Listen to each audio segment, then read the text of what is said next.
Aziqni dehqonning ombori kalamushga to'la edi. Qoplarni kemirar, hamma joyda shitirlash. Majburan oq mushuk oldi. Mushuk kalamush ovlashni maqsad qildi. Kecha kunduz ishladi. 3 kunda hammasini yo'q qildi. Ombor jim bo'ldi. Dehqon o'yladi, kalamush yo'q bo'lsa mushuk nima keragi bor? O'sha kecha mushukni haydab yubordi.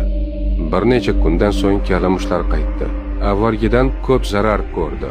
Bu safar fermer qora mushuk oldi. U aqlli edi. U kalamushlarni o'ldirmasdi. Shunchaki ularni jarohatlardi va natijani ko'rsatib keyin qo'yib yuborardi. Har kuni kalamush tutdi.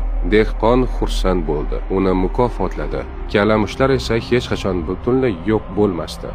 Asta-sekin dehqon mushukka bog'lanib qoldi. Mushuk esa bemalol yashay boshladi. Psixologiyada bu ortiqcha mukammallik tuzog'i deyiladi. Oq mushuk ishini mukammal bajardi va shu sababli kerak emas bo'lib qoldi. Shuning uchun ba'zan 100% ish sizni chetlatishga sabab bo'ladi. Kichkina nomukammallik ko'pincha eng xavfsiz tarzda yashash qoidasiga aylanadi.